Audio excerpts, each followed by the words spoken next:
Bene data bakundwa b'umwami Yesu Kristo, mwese abakurikira izi nyigisho tubahaye ikaze mu biganiro bya SAVEUR DIVINE. Ibi biganiro mu bitegurirwa n'abavuga butumwa bwiza batandukanye, akaba ari umuhamagaro ugendera ku ijambo ry'Imana byanditse mu gitabo cy'ubutumwa bwiza uko bwanditswe na Matayo ibice 24 umurongo wa 14. Kandi ubutumwa bwiza bw'ubwami buzigishwa mu isi yose ngo bube ubuhamya bwo guhamiriza amahanga yose, nibwo imperuka izahera ko ize. Ibi biganiro mubikurikira ku channel ya YouTube yitwa SAVEUR DIVINE. Tubifurije kugubwa neza. Imana Data ari nayo So ibaha umugisha.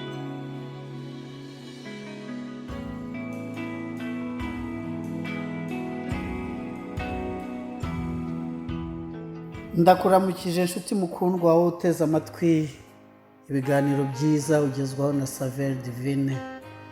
Ni Pierre MUTUYEMUNGU mwene So ugiye kukugezaho iki kiganiro kiri mu ijambo ry'Imana. Imana iguhe umugisha, kwifurije umugisha w'Imana muri byose. Ndagira ngo dusome ijambo ry'Imana rigiye kutuyobora, ririmo intego y'ijambo nyamukuru dusanga mu gitabo cy'umuhanuzi Yesaya ibice 40, dusome n'umurongo wa 29. Dusome twumve. Aravuga ngo niyo intege abarambiwe kandi utibashije mwongeramo imbaraga. Abasore b'imigenda bazacogora baruhe, n'abasore bazagwa rwose. Ariko abategereza Uwiteka bazasubizwamo intege nshya. Bazatumbagira mu kirere, bagurukisha amababa nk'ibisiga. Baziruka be kunanirwa, bazagenda be gucogora. Kwikirize tuvuge ngo amen. Imana iguhe umugisha, nguhaye ikaze muri iri jambo ry'Imana rifite insanganyamatsiko nyamukuru ivuga ngo gusubizwamo intege nshya. Dukeneye intege nshya, dukeneye imbaraga nshya. Imana iziguhe mu izina rya Yesu kandi nanjye izimpe.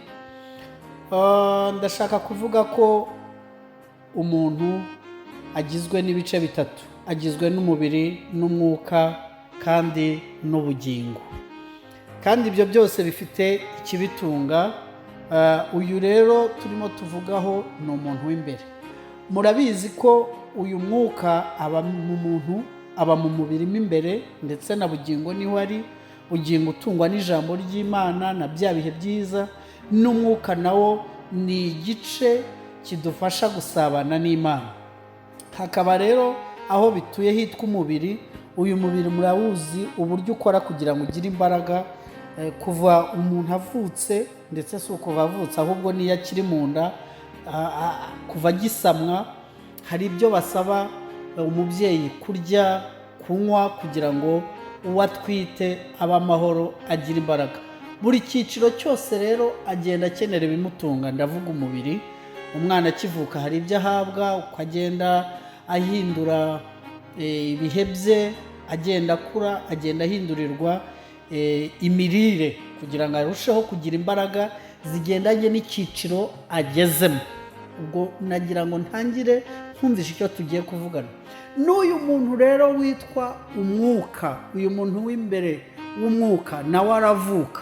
Imana ihabwe icyubahiro. Nawe aravuka. Igihe tuvuka Bibiliya iravuga ngo ni ukuvuka ubwa kabiri.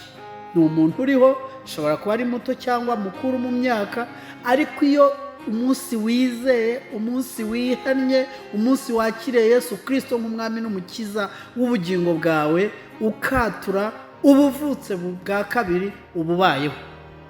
Uyu muntu rero ubayeho adekaraye, uwo munsi atangaje intambara ye hagati ye na Satani. Icya kabiri, atangiye urugendo rurerure ruva mu isi rwinjira mu bugingo buhoraho. Imana ihimbazwe. Reka rero mpere ku cyambere. Icyambere, atangaje intambara. Kandi murabizi ko umusirikare wese urwana intambara hari ibyo abasabwa. Abasabwa iki? Abasirikare bari ku rugamba bakenera ibikoresho. Bakenera ibikoresho bibafasha mu ntambara. Icya kabiri, bakenera ibyo kurya n'ibyo kunywa bibafasha muri urwo rugamba. Ni nayo mpamvu iyo bahanganye n'abanzi baba bashaka guca imihanda no gufunga inzira zose, zaba izo hasi cyangwa iz'indege, bagafata ibibuga kugira ngo hatagwa ibyo gusimbura ibyo bari bafite. Hatagwa ibyo kurya, hatagwa intwaro nshya, kuko bazi ko buri cyiciro cyose kigomba kuba gikeneye intwaro no kongeramo imbaraga. Niyo mpamvu rero natwe umunsi muri SAVEUR DIVINE turimo tukuganiriza, nanjye nibwira ko dukeneye imbaraga nshya. Kubera iki? Buri cyiciro cy'ubuzima ugezemo mu gihe cy'umwuka ndetse n'umubiri uba ukeneye izi mbaraga nshya. Kubera iki Bibiliya zisa imbaraga nshya? Nuko uko umuntu abayeho agenda yimuka.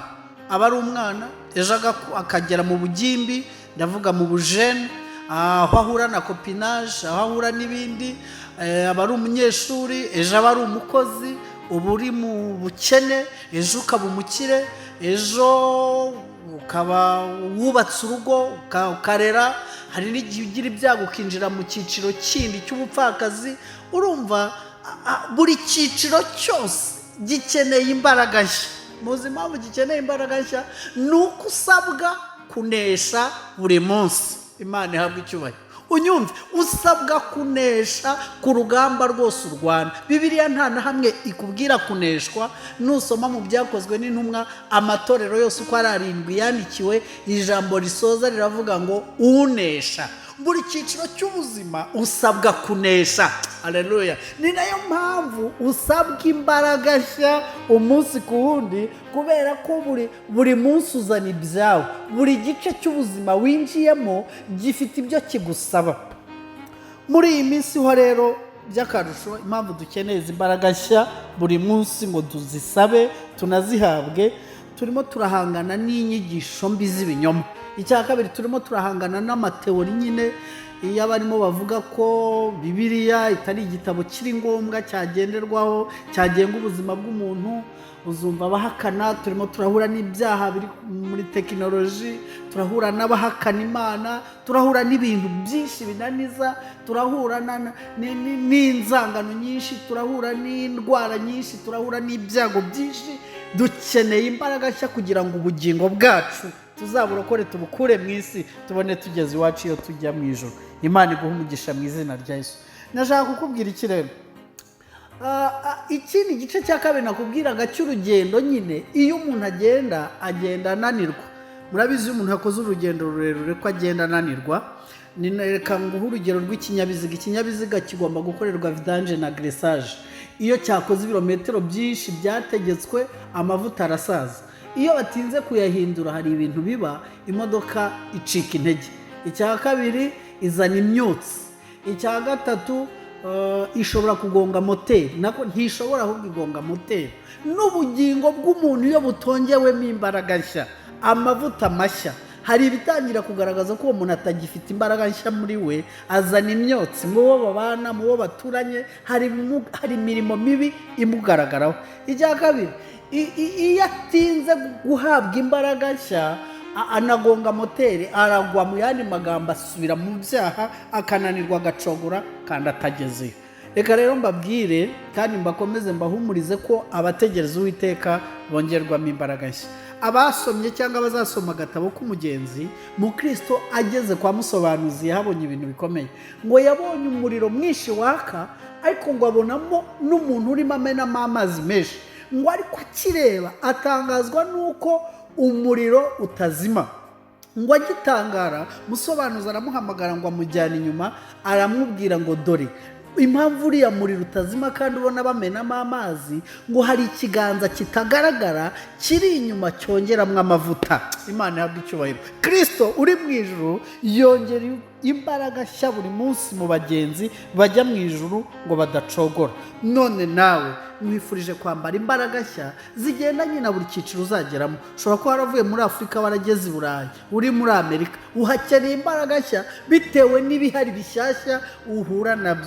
Birashoboka ko wimutse mu cyiciro wari urimo mu minsi ishize. Za mbaraga uko wasengaga siko ukwiye gusenga, ukwiye gutera indi ntambwe, ukigira imbere mu buryo bw'umwuka. Imana igushoboze, Imana iguherekeze, Imana iguha imbaraga. Abategereza Uwiteka bazasubizwamo intege nshya mu izina rya Yesu Kristo. Amen.